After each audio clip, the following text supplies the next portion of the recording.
Okay.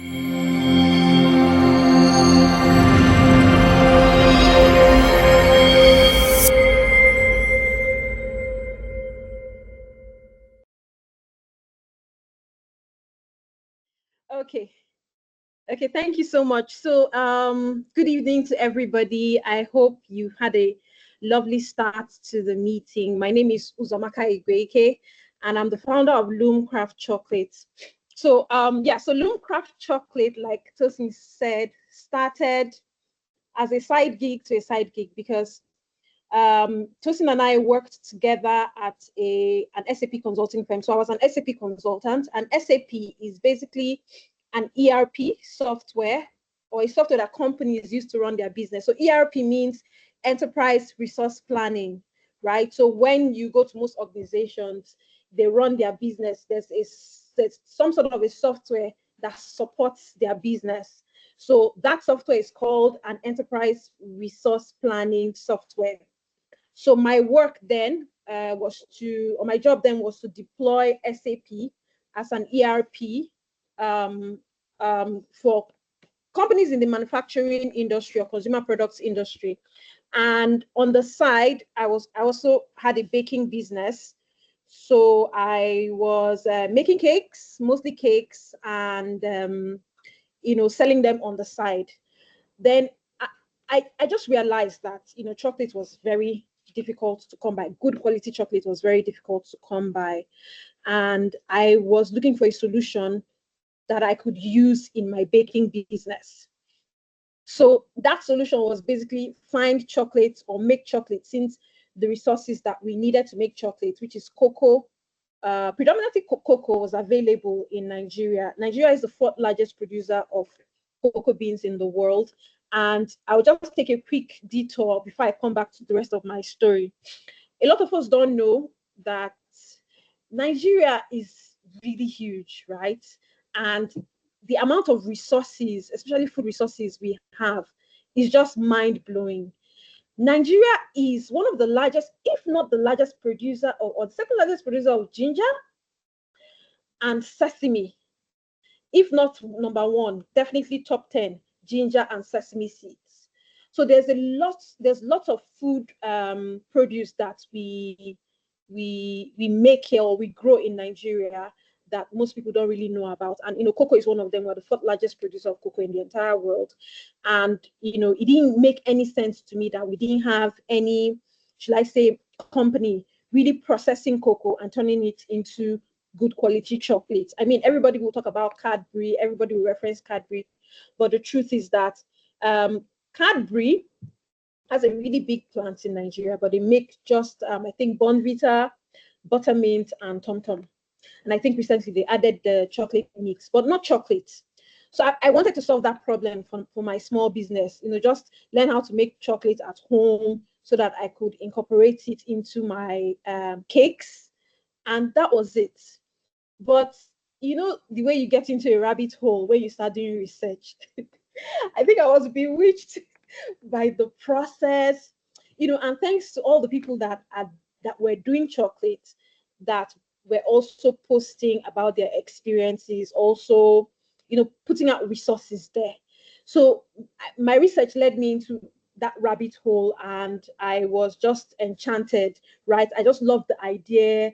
I loved the process. I was really eager to, try it out. And I also discovered that chocolate is not as complex or as complicated as it may seem. Like if you take a bar of chocolate and you look at the ingredients on it, sometimes you may be overwhelmed and discouraged. Like, where are you going to get some of all these ingredients from, right? It's just too many. You won't be able to do it at home. But I discovered that making chocolate just requires one ingredient, which is the cocoa beans, right? Then if you want to make it sweet, then you can add sugar. So just two ingredients and you can make chocolate. And you can actually make chocolate at home in your blender, right? It's just not going to be as refined as what you get in the supermarket, but it will still be very good quality chocolate without all the junk that they put in there. So, it really blew my mind. And, the more I read, the more fascinated I became and the more research I did. And I always say that I never tell my story without mentioning the Tony Elumelu Foundation, because it was a real game changer for me. They helped me in so many ways. So basically, while I was doing my research about chocolate making, I also, Tony Elume had already started the entrepreneurship fund, and I applied. I applied on the basis of an idea, because at that point I was still reading a lot of theory. I hadn't even seen a cocoa bean before, but I pitched the idea that what if we could change the narrative of just exporting raw materials and importing finished products? What if we could, apply that logic to cocoa beans, being, one of the largest producers of cocoa beans? What if we could process it in-house, turn it into finished products, and export it, right? So now I had gone beyond just making for myself. I was now thinking, okay, look at small chocolate makers all over the world. Look at their chocolate looking so beautiful, packaging on point. We could do this in Nigeria, right? So I had that belief that it could work here. And that's exactly what I pitched to the foundation. And I got the grant. I was really, really surprised, because I thought because I thought they would have me, demonstrate an already existing business, but just the idea was enough. And they gave me the grants. And even apart from the grants that I got, the business training too was really impactful, because I didn't know anything about financials. I didn't know anything about running a business. And that gave me a little bit of an idea, right? Or a theoretical idea. Just gave me, I could speak business, right? So I did the program, got the grant, and I was able to buy my first piece of equipment. Now, remember I said that you can actually make chocolate in a blender if you wanted to, but it will just not be as smooth. And that's because there's a specific grinder that is purpose built for chocolate, and will grind it as smooth as what you can get in the supermarket. But chocolate making equipment is really expensive, and I couldn't afford to buy it without the grant. So it helped me to get the equipment. And another thing that it helped me to do is gave me allowance to make mistakes, gave me allowance to research. You know how maybe when you want to do an experiment, when you want to do a test, you first of all calculate, especially if you're in the food business, calculate, these are all the ingredients it's going to cost. What if it fails? You're now held back. You're sort of reined in. Your creativity is locked in by the cost of the venture. But one thing that the Tony Melly grant did for me was that it allowed me to experiment freely, right? I could afford to fail because I had the money. So I was able to go through that discovery process, go through the experimentation process. Then I utilized the money really well. I invested in a designer, got my logo, invested in NAFDAC. I used the technology incubation board in Lagos to register the product. So that's like a cheat code, like an easier way to approach, or that was an easier way to approach NAFDAC then, because the Technology Incubation Center allows you to produce in their facility and do your NAFDAC inspection and get your NAFDAC number using their own facility. You just pay for a few services like rent, a production manager, and some other things that they would do for you. So, but I think now NAFDAC can actually do an inspection in your kitchen space, as long as it meets certain requirements. But as at that point, no, you had to have a facility. So I used the Technology Incubation Center, and I was able to get my NAFDAC number. And, I was just doling out the money, and that was because of the grants. So I thank God for the grants. It was really impactful. And eventually, we were able to get a space. We released more products. I just let my creativity go wild. So people ask me why we have 19 products. I mean, because I'm like, chocolate is just like a blank canvas. You just have to create and experiment and all of that. So, but as the big business progressed, I got new understanding. I unlocked more whys. They always say you need to express your why. You need to know your why. Why are you in business? What problem are you solving? So beyond making good quality chocolates available for bakers, I was like, there are also individuals who just love eating chocolate, right? But I'm not able to, don't have access to really good quality chocolate that actually incorporates the flavors that we are used to. So if you take a look at our flavors, you would see that we use a lot of sesame, a lot of ginger, cashews, just Nigerian grown produce. And that sort of shaped our identity as being very local focused, very Nigeria focused. And then in addition to the flavors, right, in addition to utilizing Nigerian grown produce, we also made a lot of connections, right, with SMEs, right? If I need something, I don't try to do it all by myself. I first go check, is there an SME that's doing this? I need cashews. I don't need to go and start sourcing for cashews and processing cashews just to use in my chocolate. I look for an SME that sells cashews or processes it, and I collaborate with that person or partner with that person becomes my supplier. So I was interested in growing and fostering that SME ecosystem, right? So I did with a lot of small businesses. I sourced from a lot of small businesses, and even our packaging. And one thing it made me understand is that when you give an opportunity to businesses, right, to prove themselves, if you give them the allowance to fail, they will get better. It's just like when you go to the salon, right? You want to make your hair. You don't want the newbie to touch your hair. You just want the expert. You want the owner of the salon to make your hair. But early on, I just realized that somehow, I don't know what it is about me, but somehow I always gave the learners the chance. I may be completely unhappy with the hair at the end of the day, but when you get there 2 or 3 times, you just see progress. And I don't think there's anything as beautiful as progress, honestly speaking. So it's just the same way, giving opportunities to the people you work with. For example, I'll give you an example. The person we source coconut milk from, she used to send the coconut milk unlabeled, right? And when you're talking about good manufacturing practices, it's just not allowed, right? Your products have to be labeled. You have to have your batch number, your NAFDAC number, your expiry date, and your production date.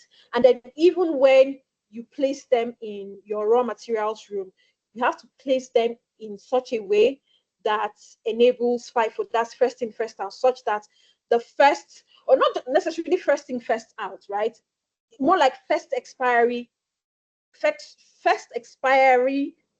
out. That's FIFO, right? There's FIFO and there's FIFO. So you place them in such a way that you use the ones that are going to expire sooner, earlier, right? So we're able to speak with her, have a conversation with her. Like, this is the standard. If you're not able to label your products, we can't source from you. So now she's sending her products to us, but is always properly labeled. So if you give the opportunity to the people around you, you're better off for it, right? Because they progress and you don't have to look to exportation, right? And that was one thing that we did with our packaging materials. Our packaging materials are not perfect, right? There are a lot of blemishes, a lot of imperfections, but we're a far distance from where we started. So that's the approach that we've taken in the business. And over the past 4 years, basically, we've grown, we've expanded our product range, we've expanded our geographical reach, right? We've collaborated with supermarkets and stores so that we are stocked in more states than we ourselves can actually do. So the focus is not on having so many loom branches, but utilizing already existing networks. For example, network of distributors or network of stores that you have. So we now supply different stores across the country and are also working in a limited way towards exportation. So that is where we are right now. Tosin, I'm sure that I've over answered the question. So Uzo, you didn't over answer the question. We're actually here for you, so feel free, take it in any direction. Because my follow-up question was going to be, what has Uzo been up to? since the last time we spoke? And you've answered some of it because clearly there's been expansion in there. But most of the expansion I heard has been around more supermarkets statewide. Have you crossed the border yet? And I mean international borders. And I also know so that you've secured additional grants than the ones. I know there was one you actually won 5 million. I'm not sure if it was the one you went to Rwanda for. But can you bring us up to speed with some of the great things you've been doing? Okay. Yeah, you remember the last time we met? Remember the last time we met? Sorry, just give me a moment, please.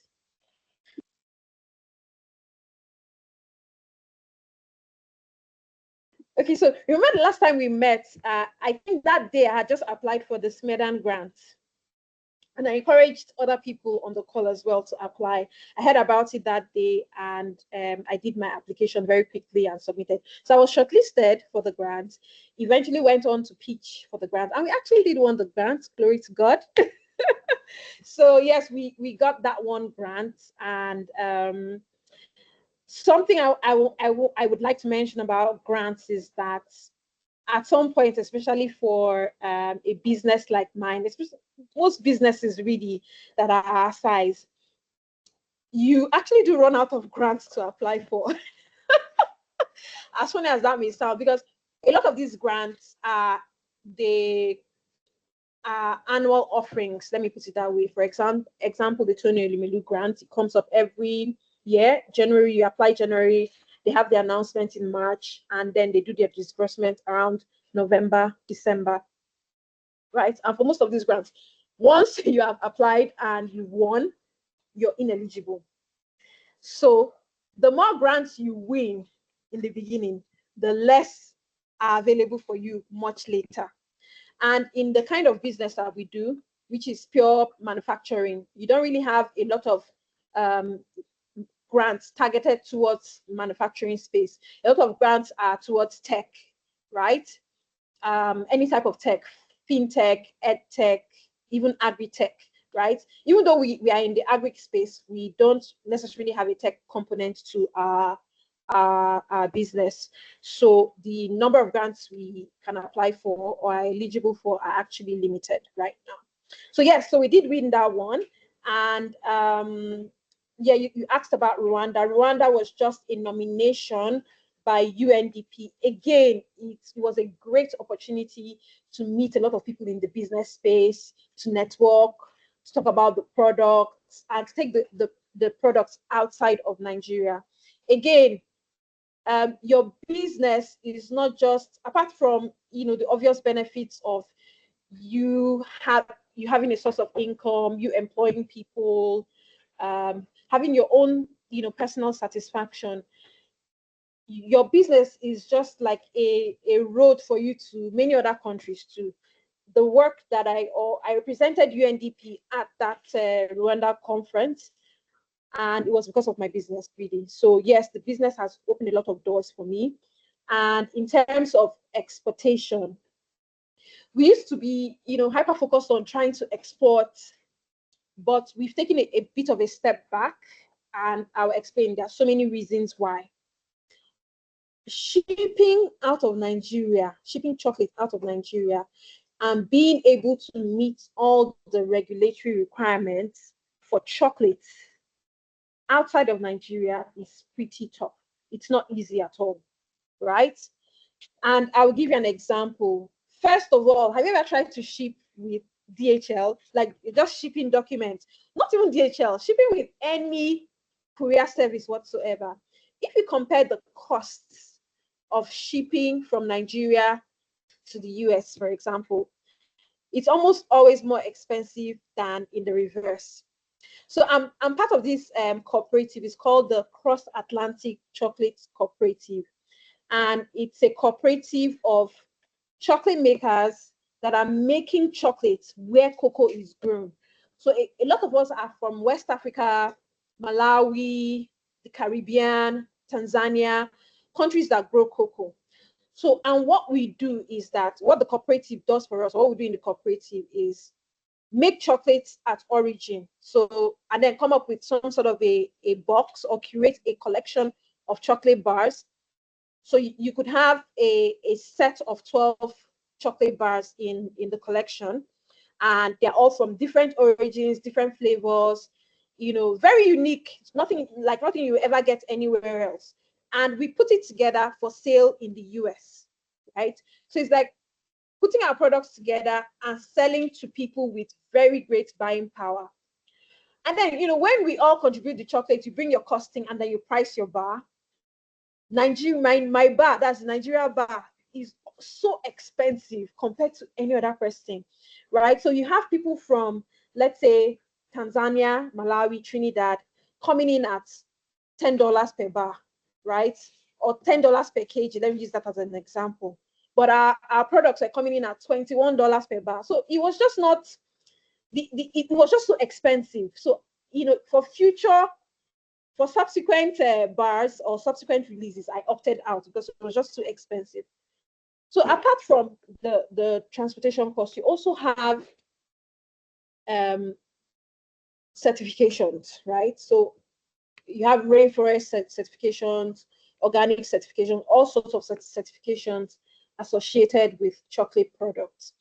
So people in Europe, people in US, they are big on certifications because they feel, or they have been lied to, that when a bar has a certification, it means that the farmers at the end of the road are being treated well.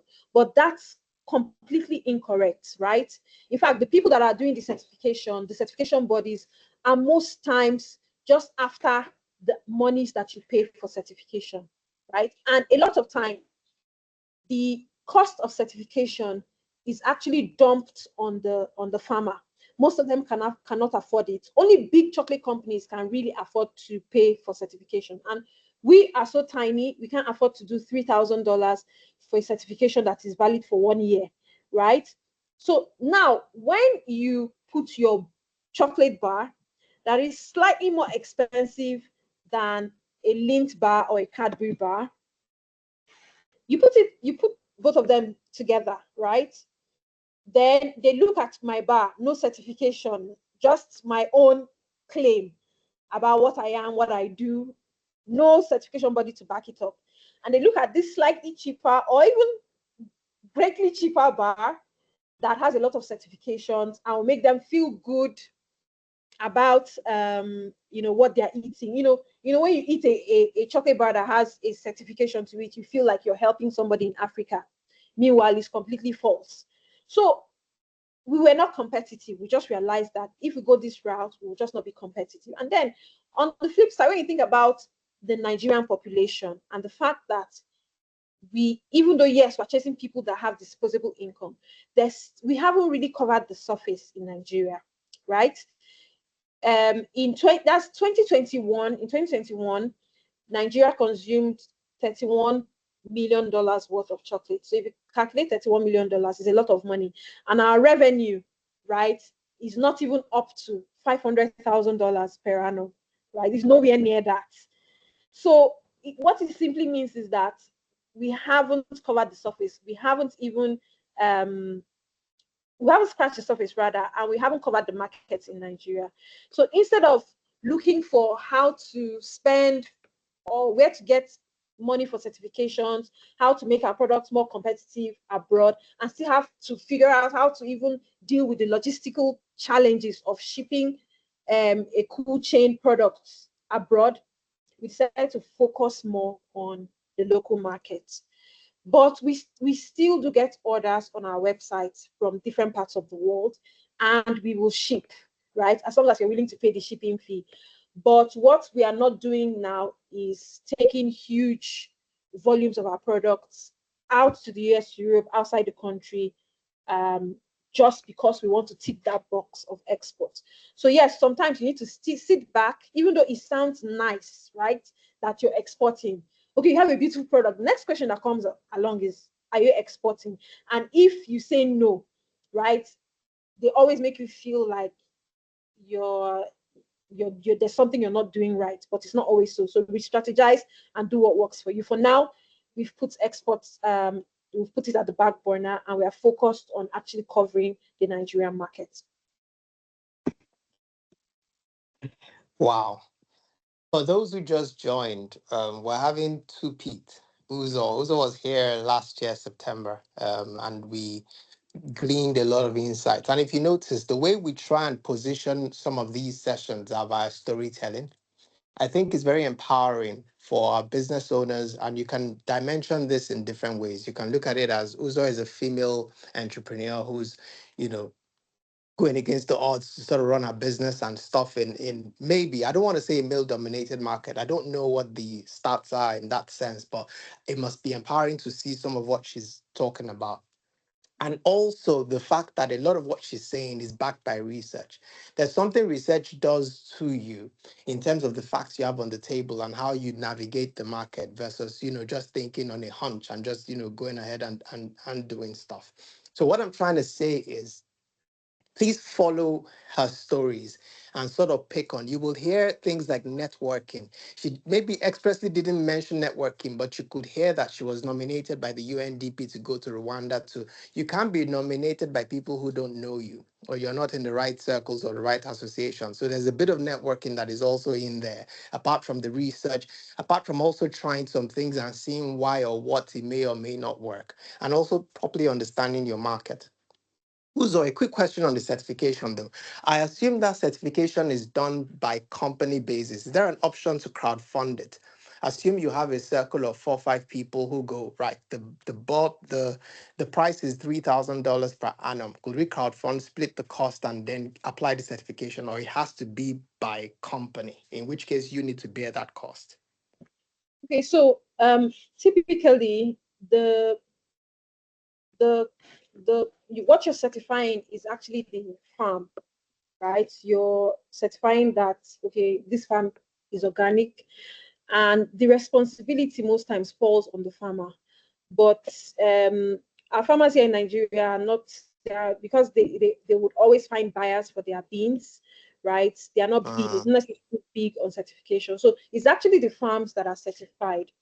And right. then if you're Okay. using cocoa from that farm, then Uh, automatically your products are then organic certified or Rainforest Alliance certified or whatever certification. So you can actually come together and crowdfund it if you have, let's say, people of in the same within the same industry. uh, But the thing is that we haven't reached that critical mass in terms of got it. um, chocolate processing. So we don't really have that many people processing Uh, chocolates, the level that the certification is worth it for them.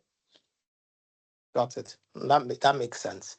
I think just also because those are it's not a problem, it's a good thing. When you Mm. come back with your insight, you can almost nearly go in any kind of direction. So can I quickly address the audience and say, guys, especially from some of you who are running your own stuff and you want to, if you have any questions as it's dropping in, just put it in the chat so that it can be a lot more focused. Don't, there's nothing like any awkward question. This is not to measure any what this is we're here for ourselves, right? So if you have any questions, please feel free to post in the chat. I'll take a look from time to time and we can ask Uzo to address that specifically. Uzo, back to you. I think the other um, point I wanted to raise then would have been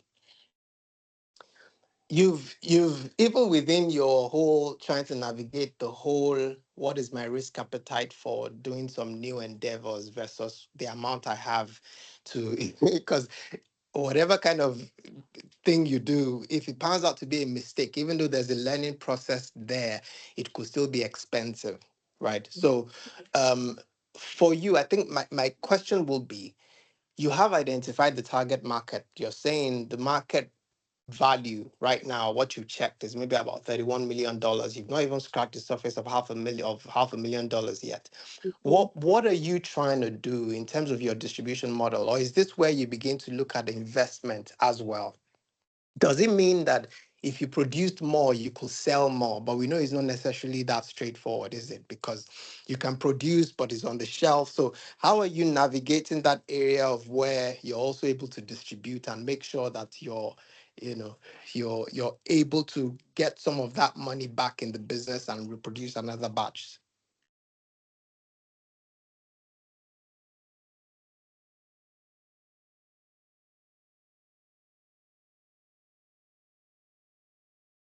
Sorry, guys. Is it me or is it Uzo? Can anybody still hear me? We can hear you, Yes, but Uzo seems to have network issues. Oh, okay. Because I realized it froze and I was just trying to figure out if it was coming from my end. If you've been enjoying the session so far, can I see some show of hands or something? Pop an emoji, whatever it is. If you've been following your get okay, excellent, excellent, very good. If you've been following, why don't you have any questions though? You know, sometimes at these kind of things, you have a session that drops in your mind, but you go, if I ask this question, I don't want people to come and say what kind of, it looks like, oh, it's a silly question, stuff like that. I don't want anybody to feel that way. Here is an opportunity, right? So if you have any questions, if you're okay, let me make another window open. If you're afraid, because once you post your question, it will come with your name. If you're afraid of that, please send it to Joy, admin. Send it to Tribe admin. She will find a way to post that and it can all be on her. Let her ask all the questions. But I want us to really mind this. This is you have the it's a business person who's running some of these things and navigating some of the things you've had to deal with is right here. So it's an opportunity to also ask some of those questions. I'm going to check if Uzo is back. Uzo, are you back?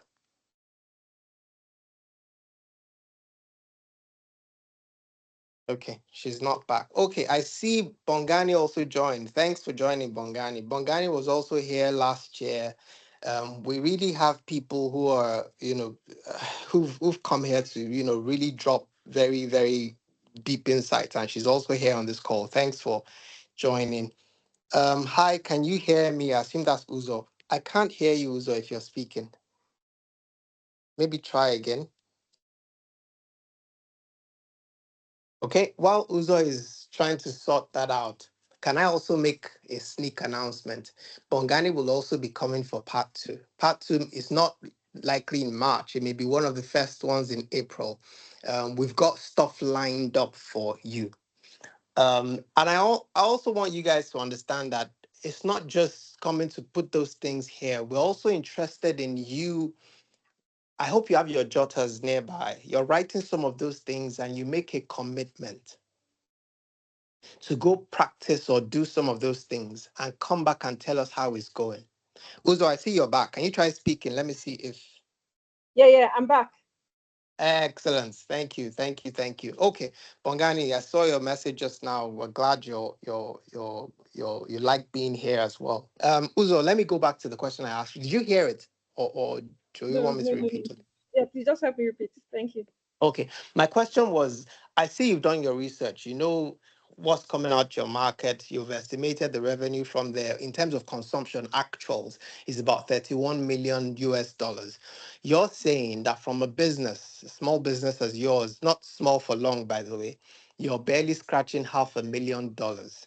What are you doing to bridge this? Well, how are you managing your distribution model? I know chocolate is seasonal, right? Mhm. But in between when it's not Christmas or those special events where people buy more, how are you managing that distribution model? Or are you now starting to look for investments? Does it mean if someone should pump in like 20,000, whatever amount it is, it will equate to more sales?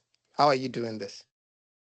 Okay, so we want to scale, right? In summary, right? We would like to scale to cover more of that market because as it is, we're not scratching the surface yet.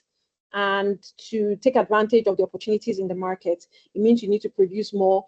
And even more importantly, you need to solve the intrinsic problems of the industry that you're working in. Because we are not a chocolate producing nation, it means that there's a lot of barriers to break, there's a lot of problems to solve, a lot of innovation to innovate, if there's a sentence like that.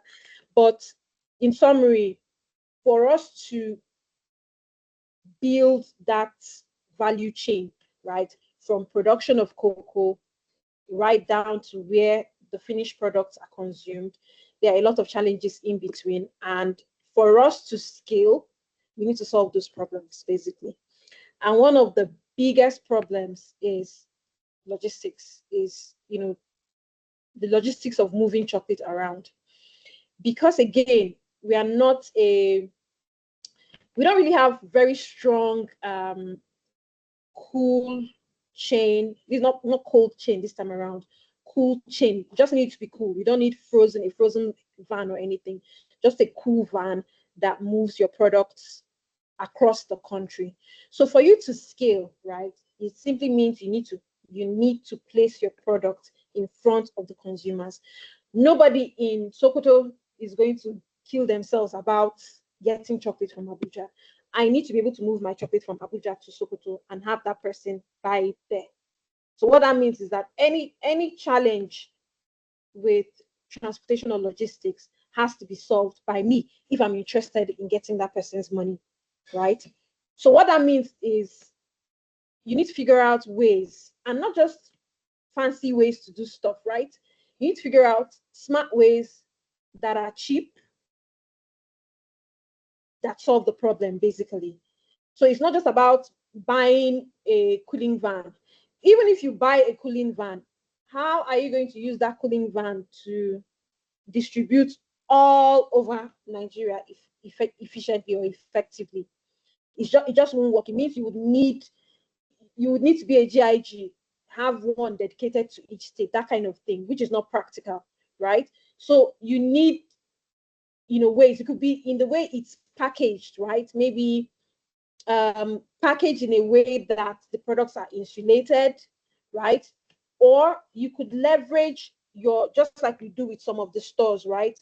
With some stores, you have the opportunity to distribute centrally or to supply centrally, and they now handle the distribution to the rest of their other locations, more like. So for you to scale, you need to solve problems. And for you to solve problems, you need money. I always say that the way we are operating currently, if we say, okay, yeah, this is our capacity, 50,000 bars a year or 100,000 bars a year, we'll be fine, right? We'll be fine. We can keep doing that. We'll be able to pay salaries. We'll be able to just exist, right? But we're not going to make any progress. It means that you're still going to be selling the same number of chocolate bars, the same volume of chocolates year in, year out, and you'll still be paying your people the same amount of salaries that you've been paying them. So there's no career progression. I had an interesting conversation with my sales manager at the end of the year. At the end of the year, we're planning for the new year, and we are trying to see, what the target is for this year. And he asked me that, what's the plan? Like in 5 years' time, I'm going to have a family. Will I be able to feed my family on loan salary? That has sort of driven me since that December I had this conversation with him, right? It's such a powerful question, and it sort of helps you to put things into perspective. It also helps drive you and, put your goals and your objectives in real life terms, right? It's not just about the numbers, right? Okay, we said we wanted to make 4 times our revenue from last year this year. No, but a more powerful way to put it is, we need to ensure that people can feed their families. Like when they get married and have children, they can feed and sustain their families from what they are getting here, right? We have to start looking at housing, right? We have to start looking at, okay, we already do HMO healthcare. We have to start looking at housing, because I always say of all the benefits, housing is like the strongest one. So we now start exploring the Federal Housing Fund, Federal Mortgage Bank. We need to explore all those things to make sure that this business is sustainable, and not just in terms of the business being alive, but in terms of the people that work there. At the end of 10 years, we want to be giving, long service awards, right? That's the goal. And framing it in that way just drives home the point and keeps us focused. So yes, we want to scale. And if you're going to scale, it's not going to be from the money that you make as profit. So we make between 327 naira to 444 naira per bar of chocolate, right? So now if you multiply that by the amount of chocolate we are selling, the profit margins are so small, right? They are just so tiny. So we need to figure out a way to not just increase our scale, but overall increase the amount of profit we are making. And for us to grow to the point that, will sustain families, let me put it that way, it's not going to come from 400 naira per bar, right? It's not going to come from 400 naira per bar times 100,000 chocolate bars. It's going to come from 400,000 per bar, 400 naira per bar times maybe 1,000,000 bars of chocolate.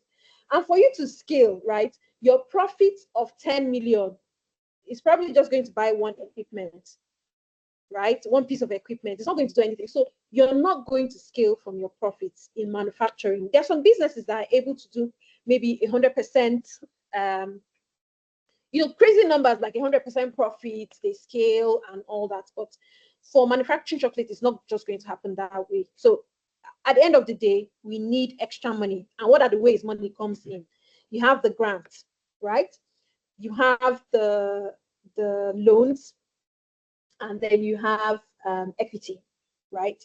And we are exploring all three. We're constantly exploring all three, right? Yes, we've done the grants, and even as you grow, you find out that there's some grants you'll be too embarrassed to apply for. For example, we can't be chasing after 1 million. Like, you have to let other businesses the opportunity to earn that money, right? So now we have to be looking at, the big ticket grants, the ones that are going to give us maybe $10,000, $50,000. But the truth of the matter is that those grants are not available. They are not available. First of all, they're not available in Africa. They are not available in Nigeria. They are not available to small businesses, right? The kind of monies that we need. They're not available to businesses in this sector. Let me put it that way. Businesses are just processing, right? Everybody wants to, invest in a tech business that will give, guaranteed, give them maybe unicorn status or guaranteed return on investment. But so yeah, grants is not just going to do it for us. Then for loans, right? We are small businesses, and the truth of the matter is that banks do not trust small businesses. That's the truth, right? They just generally, we are unreliable, right? We are not serious. So I mean, the next best place for us is equity funding, right? So we can scale gradually on our own, or we can scale fast via equity, and that's one of the major routes that we're exploring this year to see if we can get equity funding and then grow the business. But I must say that it's not easy, right? But having gone through the two previous types of funding, we are sort of a bit prepared to face equity funding. And I'll give you an example. When you apply for a grant, right, there's a bunch of documentation that you will be required to submit. Most people will ask you for, in fact, for the smaller grants, you don't even need to have CAC. Sometimes you don't need to be registered.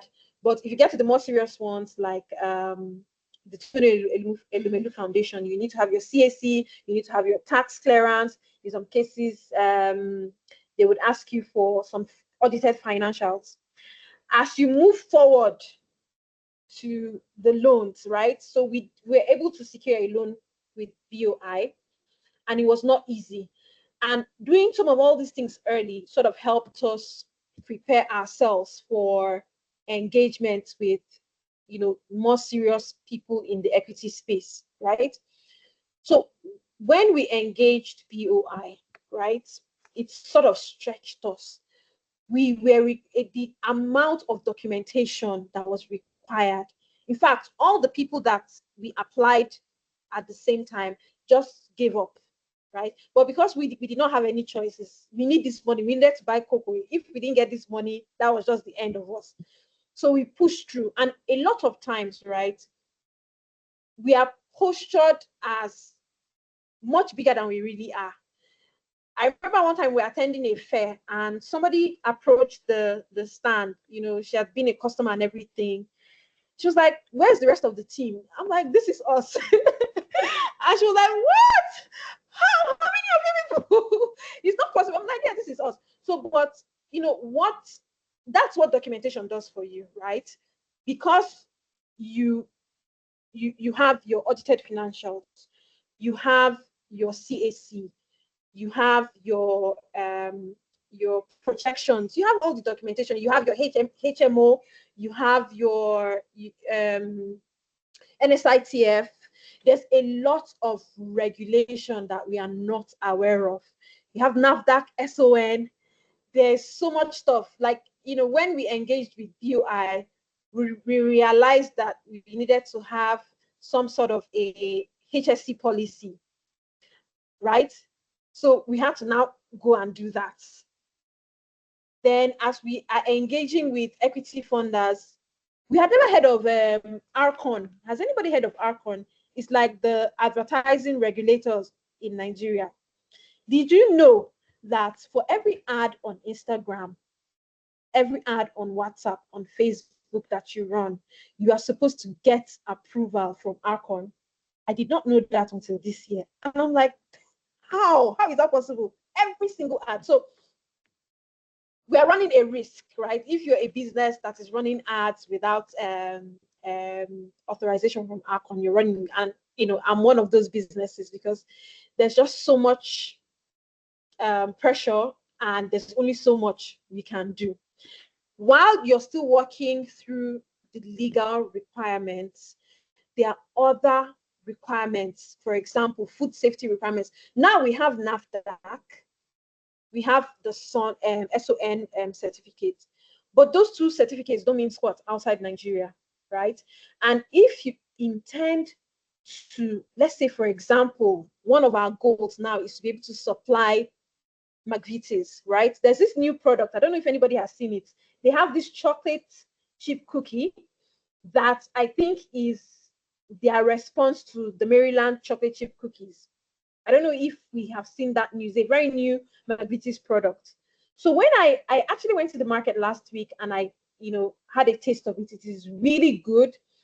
And of course, I know that they are sourcing their chocolate chips from somewhere, probably somewhere outside the country.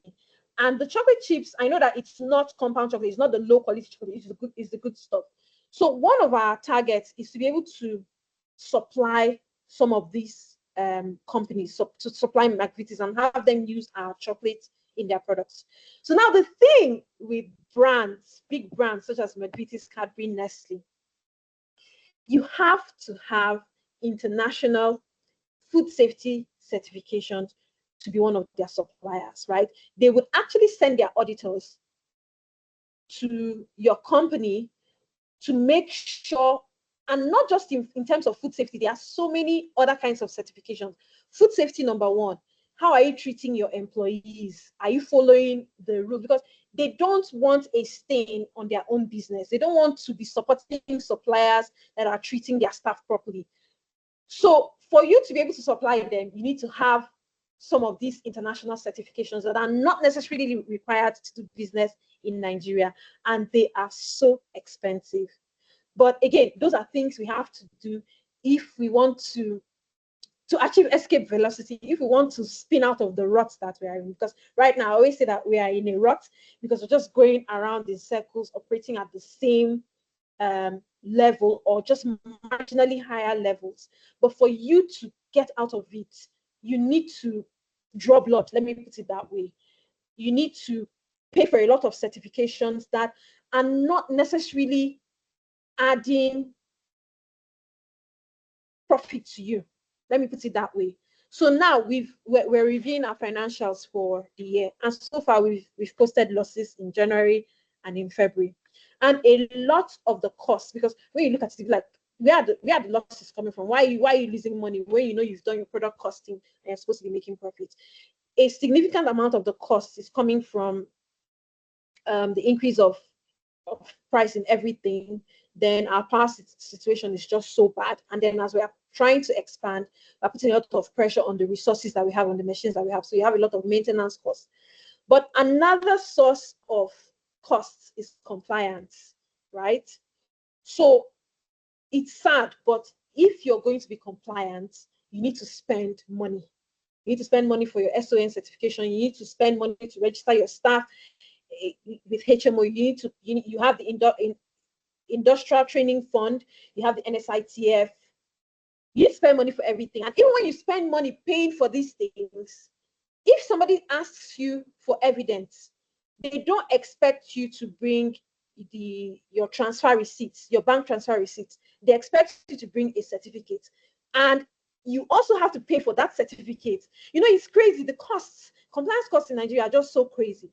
But there are things you need to do if you want to set yourself apart from the crowd. And it's just like you need to spend money to make money. So if you want to scale, if you want to be that big company, that big brand that is known all over Nigeria, the seaway of chocolate, let me put it that way, you need to spend money to achieve that status. Really. I don't even know what question I was answering anymore. You have to forgive me. Uzo, But you're doing fine. Believe me, you're okay. covering so much. I hope people are picking stuff. You're covering so much. And Okay. I like how you address one of the key things, right?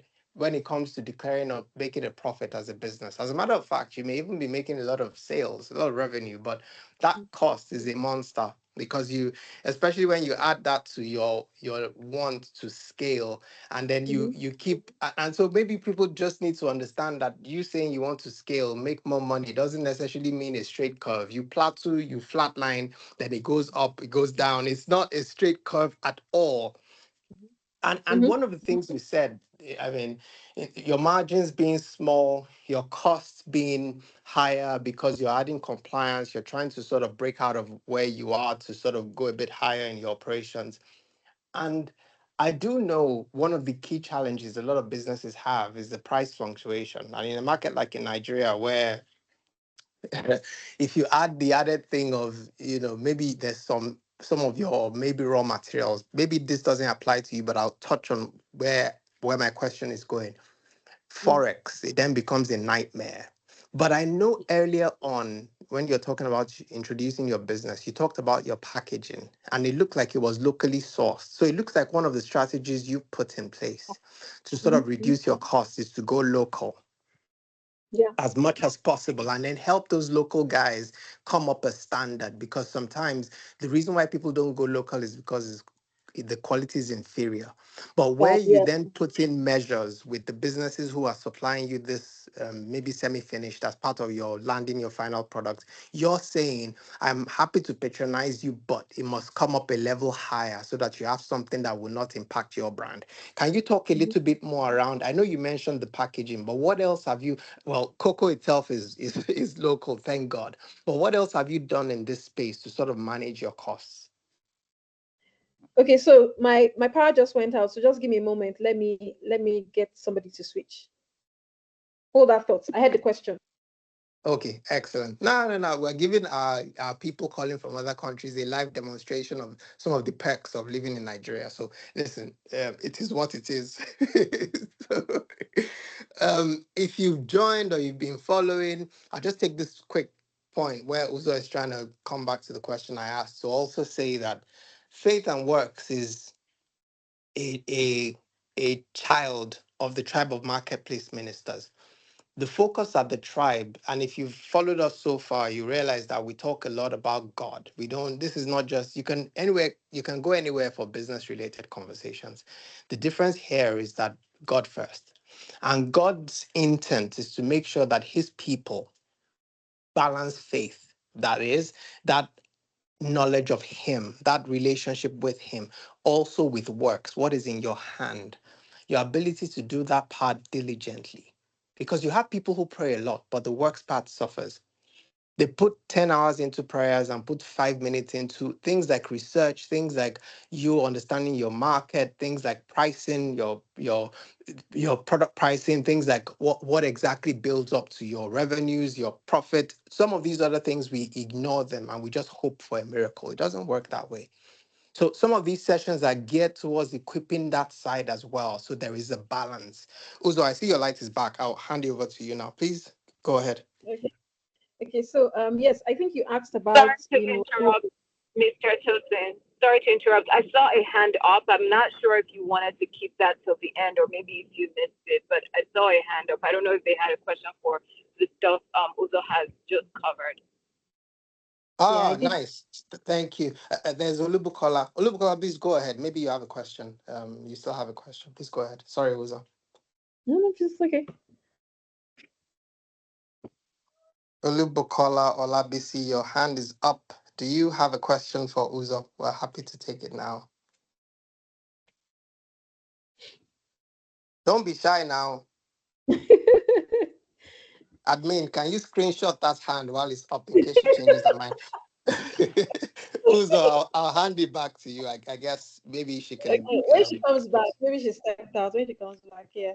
Okay, so yeah, I think you asked about what we do with the locally sourced items. Yeah, so that's a strategy for us. Not just, at first, what I really wanted to do is just wanted to show off Nigeria really and to utilize locally made produce. But I just found out that it's cheaper, right? So we're not exposed to any of all these forex fluctuation, except when it comes to our equipment, because most of our equipment is imported. But when it comes to the everyday things, cocoa, sugar, milk, the packaging materials, yes, we try to keep it local, right? We always ask ourselves, this thing we want to do, where can we get it? Where can we source the ingredients from in Nigeria first?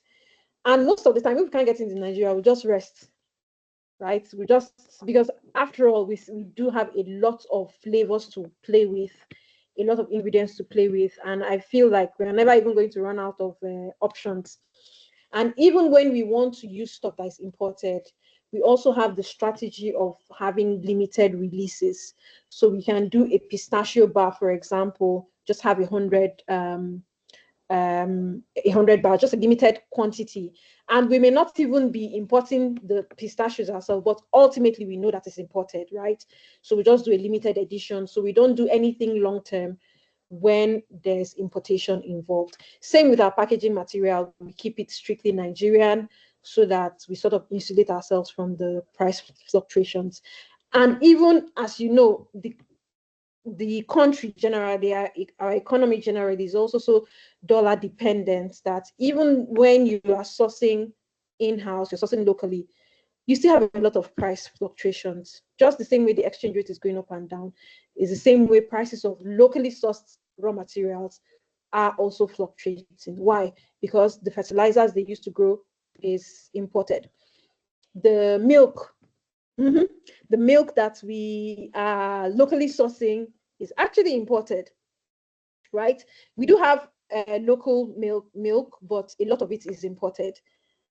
Sugar is imported. It's just bagged in Nigeria, right? Even though we do have a sugar mill, but a lot of it is bagged in Nigeria. So eventually, when you trace down to the to the source of the product, you find that there's still some you're still exposed in some way. But as long as you keep most of it local, the sourcing local, then it's minimized really.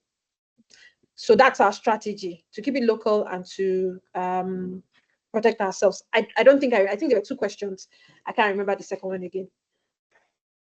No, I think you've answered it because it was your strategy around reducing costs, and you're saying is primarily keeping it local, which Yes. does make sense as much as possible. Okay, I think Olubukola is back. Can you come off mute and ask your question now? She had a question for you, Uzo. Sure. Hello, good evening, everyone. I'm sorry, I had a little disconnection. I couldn't talk the other time. I so much thank God for this opportunity that God has given you to speak to us, and I'm really blessed.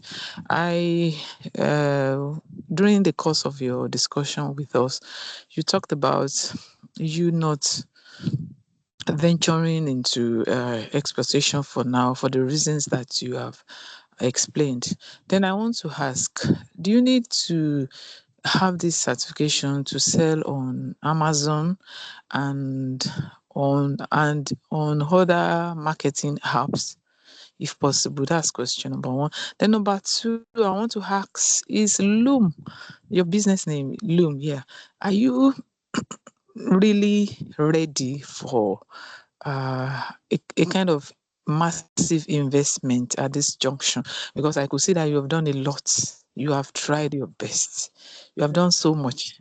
So at this time, I'm thinking that what is going to happen that will really bring a Loom into limelight locally and internationally is that you're going to have a divine investment, divine one, where maybe an investor is going to bring in a huge amount of money, because the certification you were talking about needs a lot of money, and for you to be competitive in the world where Cadbury, other chocolate manufacturers operate, whether locally and or internationally, you need this huge investment.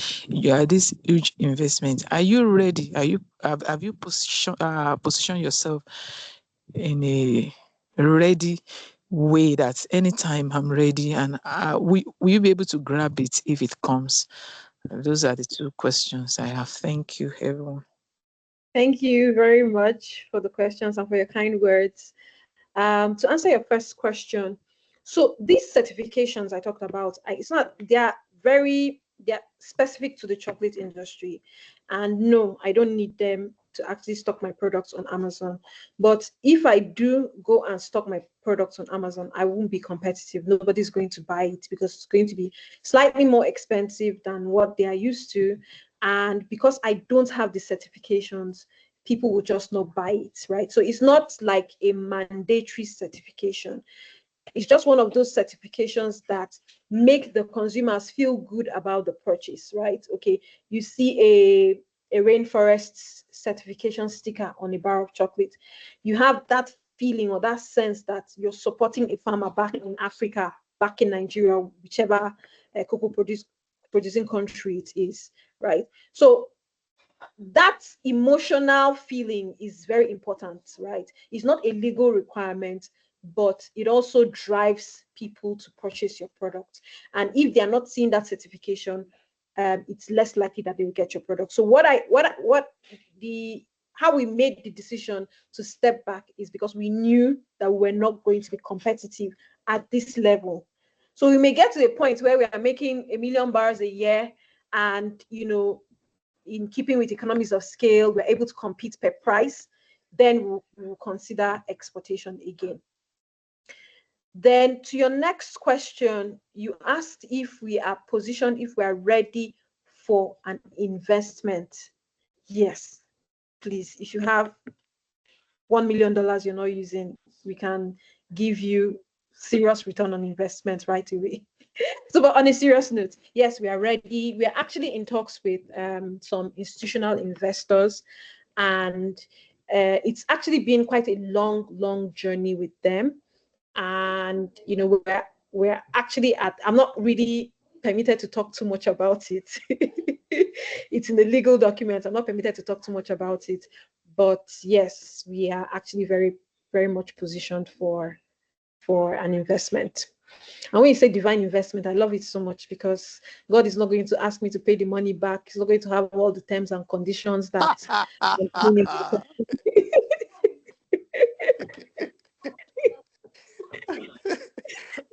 I had to come off mute to laugh, but hey, Uzo, yes, I have $1 million. I'm not using. What will I use it for? Come and collect. Okay. I'm gonna. There's two more hands and one question. Minister Stephen, is it all right with you if I took Minister Amy's question first, and I'll come back to you, and then let's help. Minister Amy, please go ahead. What was your question? I apologize because I'm standing in a freezer and it's super loud here. I'm so sorry about the noise, but I was going to ask about, because you talked about the fact that, it's just cheaper for you to buy local. So my question, but then buy local, even the local providers are actually important. So has there been a situation where you consider the possibility of doing like a wholesale import? Like, of course, any import you're going to do is going to be wholesale, but have you considered perhaps like when it comes to volume, that there's a particular volume of materials you could import that would bring your costs to less than what it's costing you to buy from the local brands? I hope that makes some sense. Yes, it makes a lot of sense. And I'll use an example such as milk, for example. So milk is something that's powdered milk, right? Because people assume that you use liquid milk in chocolates. I'll tell you one secret: you cannot put any liquid whatsoever in chocolate. It just ruins the chocolate completely. So we use powdered milk, and even though we can access liquid milk, we have some cows, at small scale, you can access liquid milk, but for powdered milk is completely different because we are not processing powdered milk, or we're not making powdered milk in Nigeria. We have to import and then they bag it. So, but we are nowhere near the level where it is worth importing in bulk, right? So when you want to import milk in bulk, you're talking about a lot of milk, right? And we don't have that, how do I put it, that the wriggle room in terms of cash flow to tie down large amounts of raw materials. So now it's infinitely cheaper for us to buy from the local sources we know that are most likely importing, because we can buy in smaller quantities that we need. We can manage the working capital that is available to us, and we can actually focus on the business of making chocolate, right? Because when you start importing now, you will be importing from not just one ingredient, maybe 3 or 4 ingredients, or even 5, right? And then you now have to dedicate manpower and resources to manage that aspect of the business. So right now, we're still small. We can't afford, a lot of the resources. We can't afford to tie down any cash whatsoever. And that's why that's not an option that's open for us. I hope that explains it. Thank you so much. No, that definitely makes sense. Thank you very much. You're most welcome. Okay, let me go to Minister Stephen. Please go ahead. Thank you for your patience. You can ask your question now. Thank you so much, sir. Now, this question, I just wanted to ask, Ms. Uzo has spoken about a particular board that she's in when it comes to trans-African imports and exports. I just wanted to ask whether that board is really or actively advocating for simplification of the whole policy process, because I feel like this is normally quite a challenge in regard to trying to just expand your business, and you have so many policies that are just on the way that hampers your progress. So I just wanted to ask, what are they doing in regard to just ensuring that there's a simplification of the trade, so that it's even easier for you to expand? And then the second question, just looking at those challenges when it comes to the exports, are there particular partnerships that you're considering to be able to just reduce the challenge that you're currently experiencing? Okay, so thank you so much for the questions. For the first question, I think I need to clarify what I said. It's not necessarily a board that has any influence on policy per se.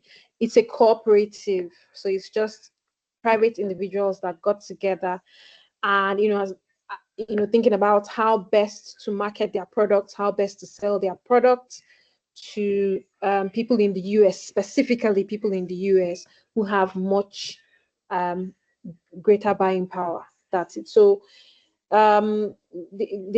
we don't have any influence whatsoever on government policy or regional policy. We are just looking for ways to get our products out there.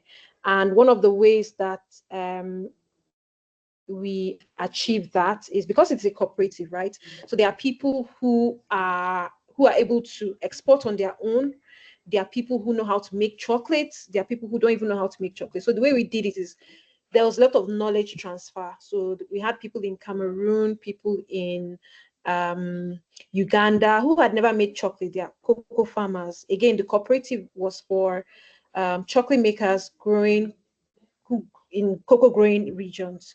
So we did a lot of knowledge transfer. So part of the benefits of the cooperative is that a lot of people learned how to make chocolate. Part of the benefits of the cooperative is that some people are able to sell their products to the US.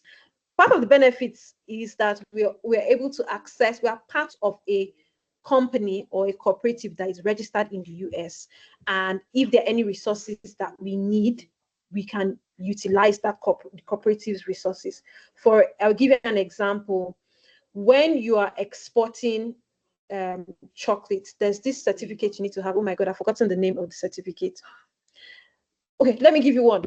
My facility registration with the FDA, the US FDA, right, was done through the cooperative. So that's one thing I gained. And when I want to take products out, I just need to specify my FDA number.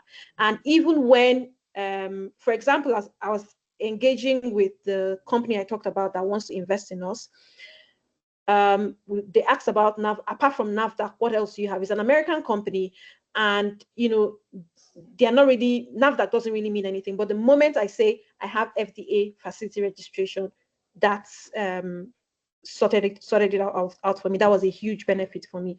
So the cooperative is not necessarily influencing regulation or any policy, any trade policy per se, but it has other smaller benefits for individuals and companies and businesses that are part of the cooperative.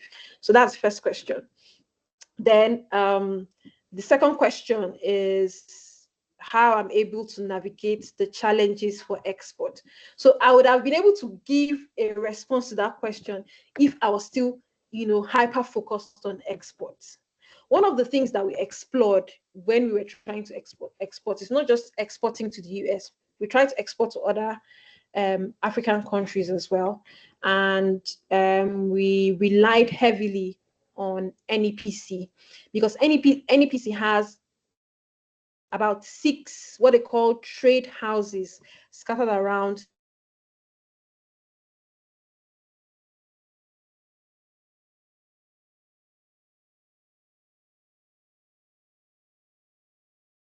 It's not me, is it? Uzo just froze. Can someone please confirm for me? Yes, you froze. Okay.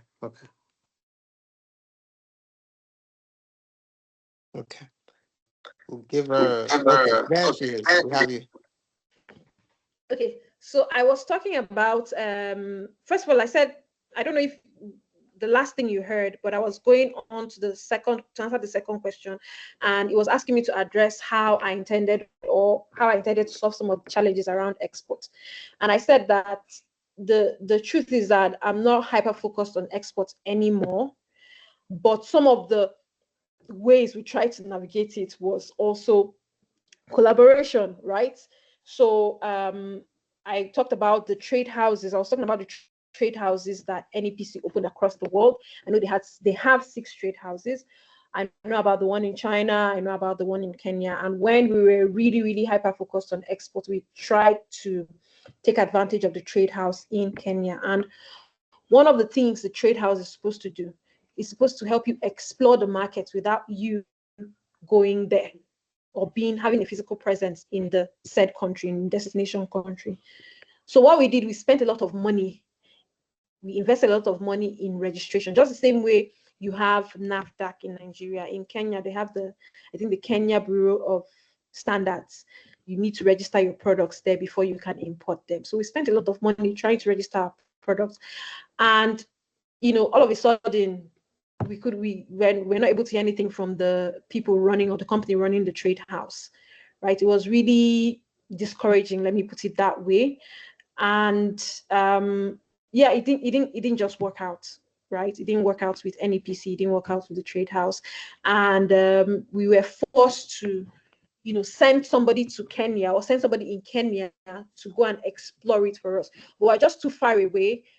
And because we hadn't really assessed the market properly, which is what the trade house was supposed to do for us in the first place, and we had lost money there. We had lost a lot of money there. It just wasn't worth it for us. Again, coming back, thinking about it, re-strategizing, we decided that our main focus would be on expanding within Nigeria, building a brand within Nigeria, and then we'll let exports come organically.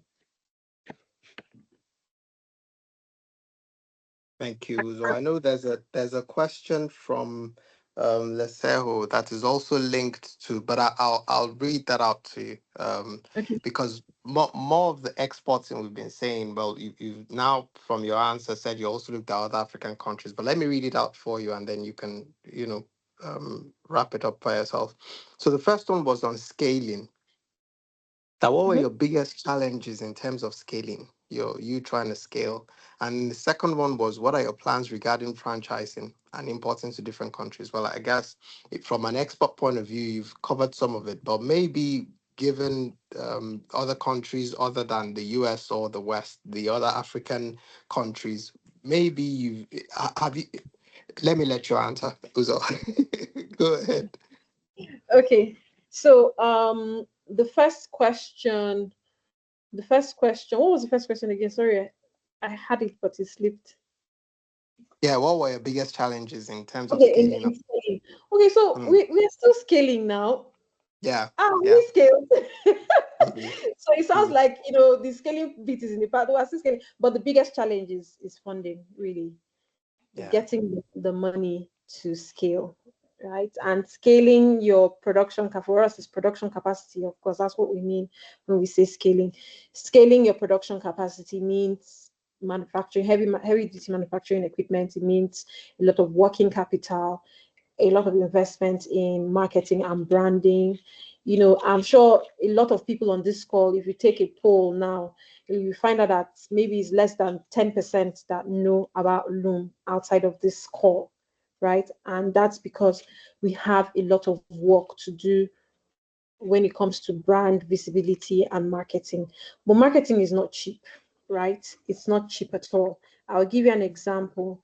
When we run ads, the type of ads where you want the person to send you a message, right? Let's say message ads for messaging. For each time a person says hello to you, it could be as high as 1,500 naira, right? It could cost you as high as 1,000 naira, and then you have 10 people saying hi. What do you sell? People that have zero interest in in buying water. So it's a lot of money. And even when you work on your targeting to eliminate people that are not serious buyers, you still have to spend so much because a lot of people come to your DMs, but they are not necessarily going to buy now. So marketing, advertising is not cheap, right? And it's also part of what you need if you're going to scale, because if you're scaling your production, you have a ton of products that nobody knows about and nobody's even interested in buying, or nobody has heard about and nobody's interested in buying.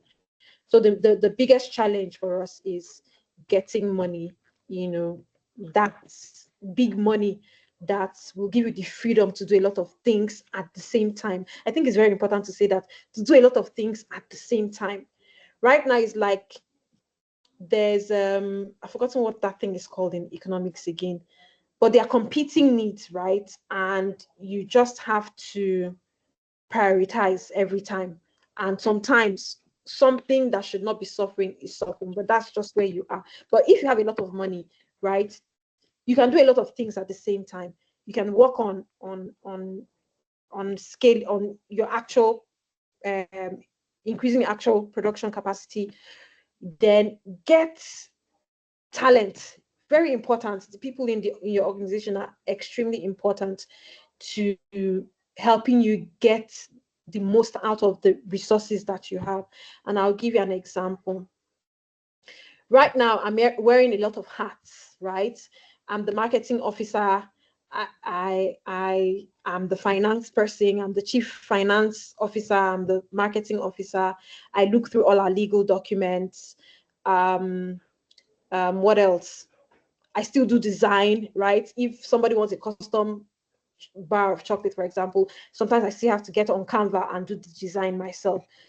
So what it means is that a lot of times I'm spread thin, right?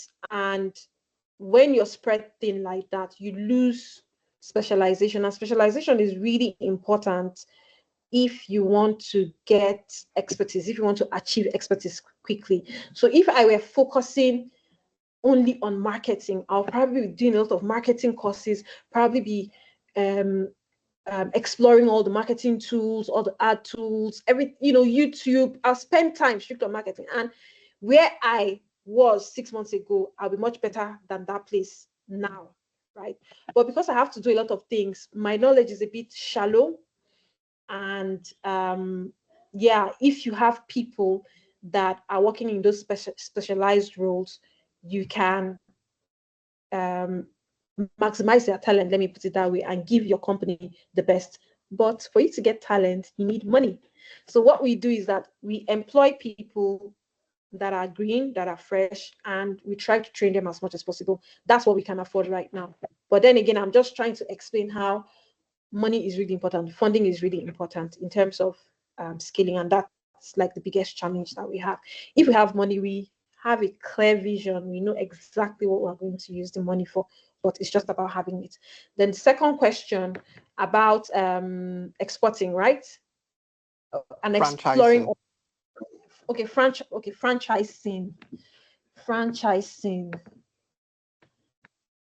And it's linked to the other one too, right? Franchising and then also touching the other countries. Leseho, if you want to add to it, please feel free to come off mute. But I'm literally just reading your question and I'm trying not to dilute it. So she literally said, what are your plans regarding franchising and importing to different countries? Okay. So I think I've answered the question about exportation Yeah. to countries. Right now is just not our focus, right? And if you ask me for plans, I'll tell you for chocolate, no, I don't really have any plans.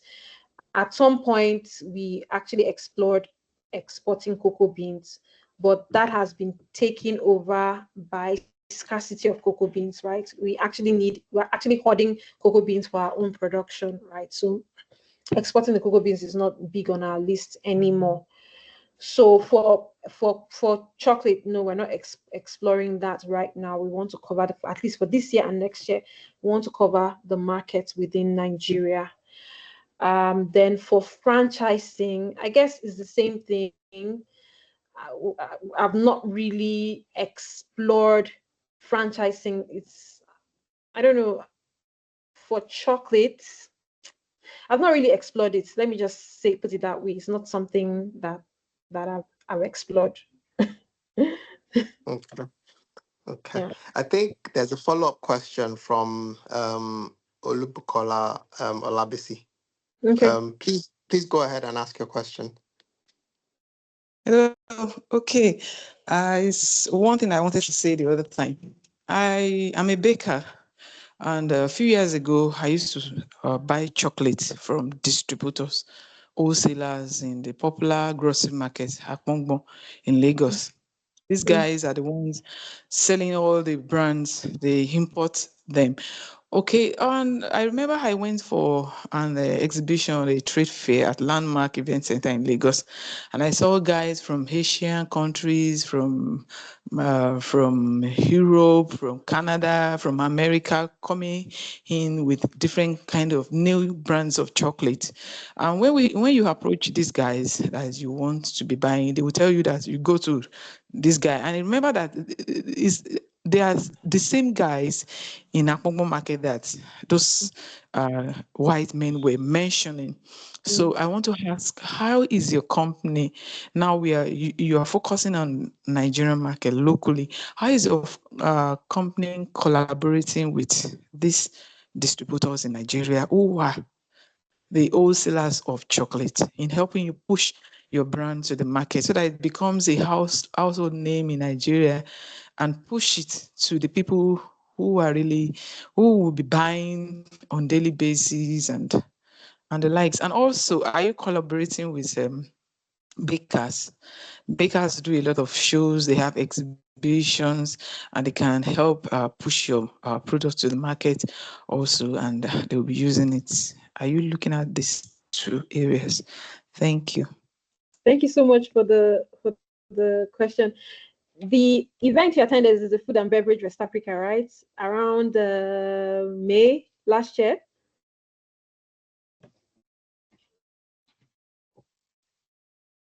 Was that the event?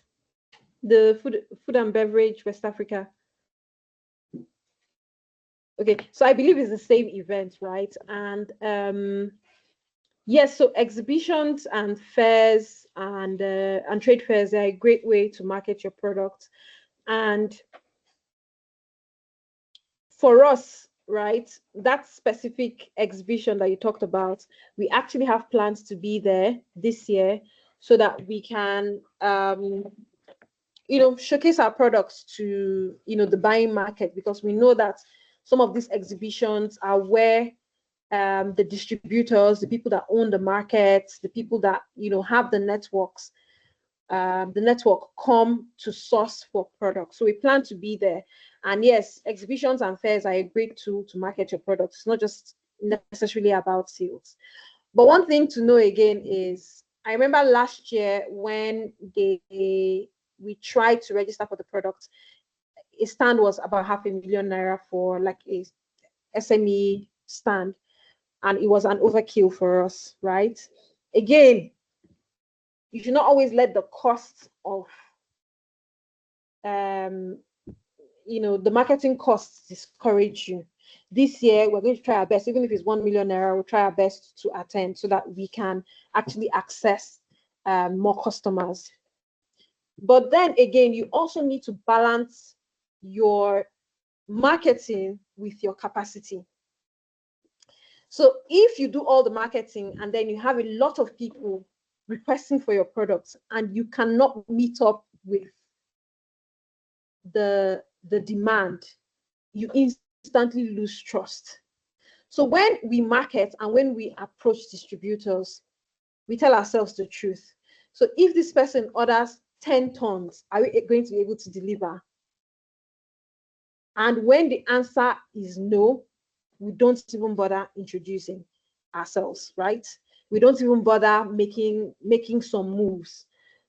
We look at our, right now, right, as I speak, we have a backlog of orders that we're not able to cover. So it's not really a major problem if we are not, communicating with distributors, or we are not doing crazy marketing at this point in time. Because if we do and we're not able to supply, it's an even worse problem, right? They just don't, SMEs for a start, and they don't trust small businesses. And then when you don't live up to your own end of the bargain, it's an even bigger problem for you. You probably not get the attention of that person anymore. So that's the way we approach it, basically. So we do have plans. You talked about bakers. So the thing about chocolate, right, is that the type of chocolate we make is the couverture chocolate, right? And a lot of bakers, an organizer of a baking fair actually reached out to me and told me that if I was really serious about getting the bakers on board, then I would need to make compound chocolates. But we don't make compound chocolates, right? We still, even though we want to get, the market right now, we are still sticking to couverture chocolates, right? Which is what we know how to do very well. And we're looking for ways to make high quality chocolate accessible. We just don't want to, should I say, flow with the crowd. Let me put it that way, because the Nigerian market is flooded with compound chocolate. And remember when I was talking about why I started researching about chocolate in the first place, and it was because I didn't have access to the good quality chocolate. I didn't like baking with. In fact, I didn't even use compound chocolate to bake because I didn't like it at all, right? And that's what I was running away from in the first place. So it would just be weird. I just don't think it's something that we are going to do. I hope the the economy does not force us to start producing compound chocolate. But that was what I was running away from in the first place when I started Loomcraft Chocolate. I wanted to make high quality chocolates accessible. So I think that that's the problem I should focus on solving. How do we make high quality chocolate accessible instead of, how can I get the markets with a lower quality product? I hope that answers your question. Thank you. Yeah. Uzo, by the way, do you need someone to help you taste these different types of chocolates? I'm getting confused. Compound, the other one you mentioned. I will be happy to provide services free of charge, no additional cost. You need to join the line. So you say, I beg what to be. Someone said, I beg what to be compound chocolate. Okay. So now chocolate, right? I love that question because it allows me to talk about chocolate. So chocolate is typically cocoa sugar and sometimes cocoa butter. Cocoa butter is already fat that is gotten from cocoa beans, so it's still the same cocoa sugar. That's if you're making a dark chocolate, for example. But cocoa butter is really expensive compared to vegetable fats. Excuse me. Compared to palm oil, which is the major ingredient in vegetable in compound chocolate. So you have couverture chocolate, right? Couverture, right? And it is made with cocoa butter, and sugar. So high quality ingredients. Then you can take out the fat, the cocoa butter, from your couverture chocolate and replace it with palm oil or any other vegetable oil. And what you get is that greasy, there's this greasy feel to it. It doesn't really taste good, and the mouth feel is also poor, right? When you're chewing the chocolate, it just stays in your mouth. It doesn't melt. And that's because most of these fats will not melt as beautifully as cocoa butter. But cocoa butter is much more expensive. So when you have compound chocolate, you have the cocoa butter in the chocolate replaced with other vegetable fats. And because it's a cheaper alternative to couverture. So that's the difference. So compound chocolate is like cheap chocolate, lower quality chocolate, and then you have couverture, which is the really good ones that you make with cocoa butter, but it's more expensive than compound chocolate.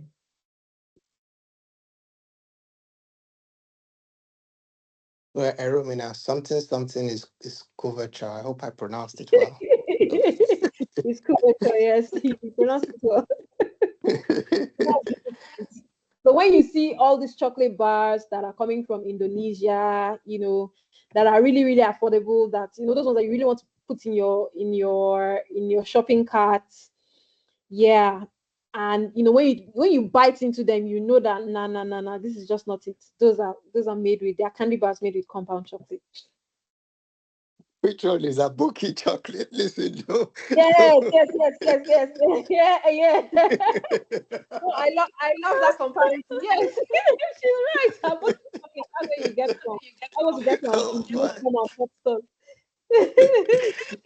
Uzo, there's one more question for you, and then we'll wrap up. The question is, how can they find Loom Chocolate outside Instagram? I know you have a website, but what are the other ways that people can interact with Loom Chocolate?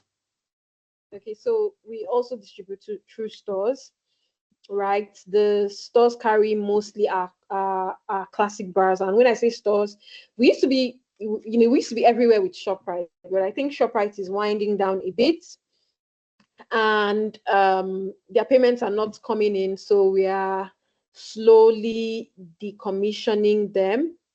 So and that's one thing as you're running your business, you also learn, right? Especially when you're dealing with stores. First of all, with stores, you need to maintain some sort of a credit line. You need to give them credits, and when prices are increasing rapidly, sometimes you can't afford to have your money tied down with stores. So as you engage stores, you also try to delist the ones that don't pay, the ones you need to. Sometimes we've actually chased down some stores with a lawyer. You have them write a letter to them and issue it to the stores, and then they start processing payment, something like that. Sometimes it's not worth it, so you delist them. So that's what's happening with ShopRite, right? But you can find us in Spar, in Ebano. I'm thinking of the ones in Lagos, in Jendol.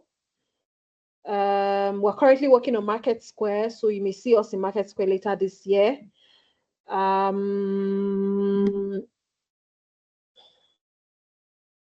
Yeah, I think those are the big ones. Yeah, and Grand Square. Yes, Grand Square. Then there are other Old English. If you know Old English, I think Old English is more on the mainland. We're also there as well. Then for Abuja, yes, we have a lot of stores in Abuja because that's our home base. H Medics, Grand Square, Spar, Fax. So yeah, these stores, if just walk in, you get, for you supermarket, you get our bars. Thank you. I've also put your website there as well. Lily is actually her question. She's one of our people from South Africa, but I put the website information there as well, so that people can also sort of go there and see some of the 19 different flavors that. And there's another service too. If you want to, I mean, you can pay for someone like me to taste the chocolate here from Nigeria and tell you the difference between the flavors. Oh Somebody my. says no chocolate for us today. Honestly speaking, if we ever have a physical event, I promise to send you chocolates. It's a promise. It's a covenant giveaway. Are you seeing that comment? It's hilarious. I've seen it. It's the same Abuki person, so no surprises there. Eventually, the clown. She is. Guys, if we've had a great time today, can we show Uzo some love as always? Can we? This is the time to really let her know how much we Thank you so appreciate much. this time. And Thank you. Love thank you you, guys. thank you. Thank you so, so much. Uzo, you know how it is, right? This is Yeah. two-peat. Two-peat means there could be a three-peat, four-peat. We're really interested in your journey because you're also helping a lot of people here to also navigate some of this and understand some of the things you're been through, and how, they can also learn from that too. For sure, I'll be knocking on your door very soon. Okay. And No about that $1 million that I'm not using, we'll talk That you're about not that using. one. My way. Thank you. Thank you so Thank you much. so much. Always Yeah. wonderful. This is the second time, and I love, love, love, love this community so much. Thank you so much for having Oh, me.